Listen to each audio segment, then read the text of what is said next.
Hello viewers, welcome back. आज के इस वीडियो में हम देखेंगे 26 अगस्त 2020 के लिए कुछ इंपॉर्टेंट करंट अफेयर्स। शुरू करते हैं आज का वीडियो पहली न्यूज़ के साथ। पहली न्यूज़ कह रही है कि किसने स्विट्ज़रलैंड में स्थित हेल्प लॉजिस्टिक्स के साथ समझौता ज्ञापन यानी कि MOU पर हस्ताक्षर किए हैं। तो ये MOU साइन किया गया है IIM कोझिकोड के द्वारा। भारतीय प्रबंधन संस्थान कोझिकोड ने स्विट्जरलैंड में स्थित हेल्प लॉजिस्टिक्स के साथ एक समझौता ज्ञापन मेमोरेंडम ऑफ अंडरस्टैंडिंग कहते हैं इसे MOU पर हस्ताक्षर किए हैं। समझौता ज्ञापन का उद्देश्य भारत और इस क्षेत्र में परामर्श सेवाएं प्रदान करने के साथ साथ संयुक्त राष्ट्र निकायों, सरकारी संस्थानों और गैर सरकारी संगठनों जैसे मानवीय समुदाय को लॉजिस्टिक्स पर प्रशिक्षण प्रदान करना है। इसके बाद अगली न्यूज़ कह रही है किस राज्य के एक स्कूल को शिक्षा के क्षेत्र में नवाचार यानी कि क्रिएटिविटी के लिए पहले पल्लीकुट्टम राष्ट्रीय पुरस्कार से सम्मानित किया गया है। तो ये पहला पल्लीकुट्टम नेशनल अवार्ड जो है ये नागालैंड के सेंट क्रिस्टोफर स्कूल को मिला है। नागालैंड के स्कूल को शिक्षा के क्षेत्र में नवाचार के लिए पहले पल्लीकुट्टम राष्ट्रीय पुरस्कार से सम्मानित किया गया है। यह पुरस्कार राजगिरी मीडिया द्वारा स्थापित किया गया है और नागालैंड के चेसोर गांव के सेंट क्रिस्टोफर स्कूल को प्रदान किया गया है, जैसा आप यहाँ पर देख पा रहे हैं। इसके बाद अगली न्यूज़ कह रही है अंतर्राष्ट्रीय व्यावसायिक स्काउटिंग संगठन IPSO और अखिल भारतीय फुटबॉल महासंघ AIFF के बीच कितने वर्ष के कार्यकाल के लिए समझौता ज्ञापन पर हस्ताक्षर किए गए हैं। तो यह 2 वर्ष के लिए समझौता ज्ञापन पर हस्ताक्षर किया गया है। पूरी न्यूज़ क्या कह रही है कि अंतर्राष्ट्रीय व्यावसायिक स्काउटिंग संगठन और अखिल भारतीय फुटबॉल महासंघ के बीच 2 साल के कार्यकाल के लिए समझौता ज्ञापन पर हस्ताक्षर किए गए हैं। इस समझौते के अनुसार IPSO भारत में ऑनलाइन स्काउटिंग कार्यशालाओं यानी लैब्स का आयोजन करेगा और भारत में स्काउटिंग से संबंधित कई पाठ्यक्रम और वेबिनार प्रदान करेगा। इस ज्ञापन के अनुसार विश्लेषण और स्काउटिंग से संबंधित जानकारी उपस्थित लोगों को उच्च गुणवत्ता वाले वेबिनार और पाठ्यक्रमों के साथ प्रदान की जाएगी। इसके बाद अगली न्यूज़ हमारी कह रही है भारत के किस राज्य में सबसे लंबे नदी रोपवे का उद्घाटन किया गया है। तो यह किया गया है जहां पर ऑब्वियस सी बात है सड़क बनाना या पुल बनाना पॉसिबल नहीं है, वहां पर ये किया गया है आसाम में गुवाहाटी में ब्रह्मपुत्र नदी पर। पूरी न्यूज़ क्या कह रही है यह रोपवे कुल 1.8 किलोमीटर लंबा है जो ब्रह्मपुत्र नदी पर गुवाहाटी और उत्तरी गुवाहाटी को आपस में जोड़ता है। इस रोपवे का संचालन गुवाहाटी के कचहरी घाट से उत्तरी गुवाहाटी के डोल गोविंदा मंदिर के बीच में किया जाएगा। अत्याधुनिक तकनीक से तैयार की गई नई रोपवे सेवा गुवाहाटी और उत्तरी गुवाहाटी के बीच यात्रा के समय को कम करेगी। ऑब्वियस सी बात है स्ट्रेट डिस्टेंस जो है वो घूम कर जाने वाले रास्तों से छोटी होती है, इसीलिए ये किया जा रहा है। इससे पर्यटन क्षेत्र को भी मजबूती मिलने की उम्मीद है क्योंकि यह लोगों को गुवाहाटी शहर, शक्तिशाली ब्रह्मपुत्र, मोर द्वीप और उमानंद मंदिर जैसी जगहों पर आसानी से पहुंचने में सक्षम बनाएगा। तो ये ईस्ट का डेवलपमेंट है, ईस्ट के राज्यों पर ध्यान दिया जा रहा है, अच्छी बात है ये। इसके बाद नेक्स्ट न्यूज़ देखते हैं वर्ल्ड बुक ऑफ रिकॉर्ड्स द्वारा स्टार 2020 सर्टिफिकेट से किस व्यक्ति को सम्मानित किया गया है। इस वर्ल्ड बुक ऑफ रिकॉर्ड से बहुत सारे सब पुरस्कार दिए जाते हैं, तो सबको आप याद नहीं रख पाएंगे, फिर भी याद रख लीजिए क्योंकि हो सकता है ये MCQ में क्वेश्चन पूछ दिया जाए कहीं पर।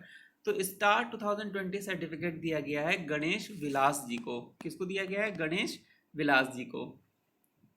अगर इस पूरी न्यूज़ को हम ध्यान से देखें तो सोलापुर में स्थित एक सामाजिक कार्यकर्ता गणेश विलास लेंगरे को कोरोना वायरस के कारण लॉकडाउन के दौरान जरूरतमंदों को सहायता प्रदान करने के लिए गणेश विलास लेंगरे के प्रयासों के लिए world book of records London द्वारा स्टार 2020 ई प्रशस्ति पत्र प्रमाणन से सम्मानित किया गया है। संगठन जो है वो वर्ल्ड बुक ऑफ रिकॉर्ड्स 2017 में स्थापित किया गया था और यह जो है मानवता और सार्वभौमिक शांति के लिए उनके योगदान के लिए व्यक्तियों को सम्मानित करता है। इसके बाद अगली न्यूज़ कह रही है, किस हॉकी खिलाड़ी को लाइफ टाइम श्रेणी में द्रोणाचार्य पुरस्कार से सम्मानित किया गया है? तो यह सम्मानित किया गया है रोमेश पठानिया जी को। रोमेश पठानिया को हॉकी के लिए लाइफ टाइम श्रेणी में द्रोणाचार्य पुरस्कार से सम्मानित किया गया है। द्रोणाचार्य अवार्ड का आधिकारिक नाम Dronacharya award for outstanding coach in sports and games है। यह पुरस्कार भारत में खेल कोचिंग सम्मान के रूप में प्रदान किया जाता है। बाकी गुरु द्रोणाचार्य के बारे में तो आप सभी जानते हैं, महाभारत के पात्र हैं ये। और रमेश पठानिया जी वर्तमान समय में अंडर 18 जो हॉकी टीम है उसके कोच हैं। इसके बाद नेक्स्ट हम देखते हैं न्यूज़, वन अरेंज्ड मर्डर नामक पुस्तक के लेखक कौन है? तो यह पुस्तक के लेखक चेतन भगत जी हैं। इसके बारे में कोई डिटेल है नहीं, बाकी आप बुक पढ़ लीजिएगा। नेक्स्ट है न्यूज़, गोपाल स्वामी कस्तूरी रंगन का हाल ही में निधन हो गया। यह किस क्षेत्र से संबंधित थे? तो कस्तूरी रंजन जी जो है वो क्रिकेट से संबंधित थे। आप इमेज में साइड बाय साइड मैंने इसीलिए रखा है जिससे आपको याद रहे। खेल यहाँ पर लिखा है लेकिन ये क्रिकेट खेल से संबंधित है, ठीक है। गोपाल स्वामी अय्यर कस्तूरी रंगन क्रिकेट खेल से संबंधित थे और एक प्रशासक और पिच क्यूरेटर भी थे। उनका जन्म 12 अक्टूबर 1930 को तमिलनाडु में हुआ था और उन्होंने 1948-49 के सीज़न में रणजी ट्रॉफी में मैसूर का प्रतिनिधित्व करते हुए अपने करियर की शुरुआत की और 1962-63 के सीज़न के बाद प्रथम श्रेणी क्रिकेट से संन्यास ले लिया। उन्होंने कर्नाटक राज्य क्रिकेट संघ के उपाध्यक्ष और बीसीसीआई मैदान और पिच समिति के अध्यक्ष के रूप में भी कार्य किया था। इसके बाद अगली न्यूज़ कह रही है, किस इंश्योरेंस कंपनी ने भारतीय एक्सा जनरल इंश्योरेंस का अधिग्रहण किया है?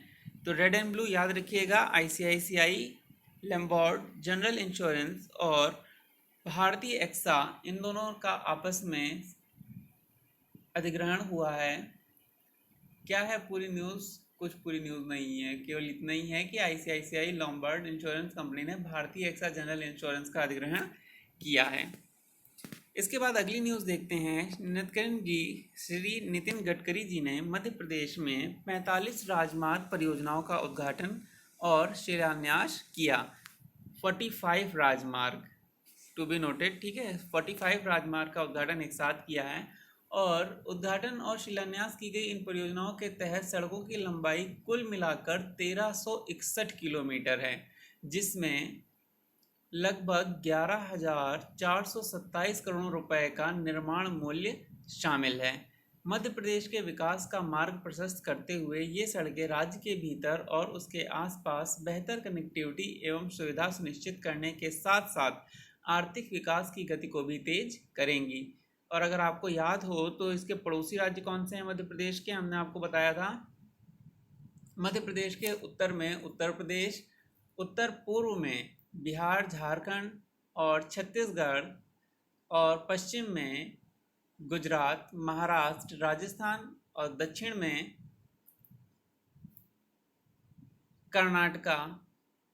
दक्षिण में महाराष्ट्र और छत्तीसगढ़।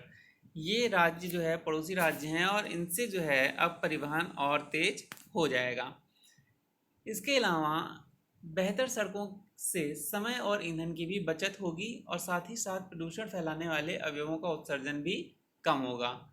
इन परियोजनाओं से सड़कों पर भीड़ भी कम हो जाएगी और मार्ग में पड़ने वाले शहर लोगों को होने से बेहतर सड़क अनुभव में उल्लेखनीय योगदान देंगे। तो 11-12 हज़ार करोड़ रुपए खर्च हो रहा है तो ऑब्वियस सी बात है कुछ फ़ायदा होगा ट्रांसपोर्टेशन को और ट्रांसपोर्टेशन के थ्रू लोगों को।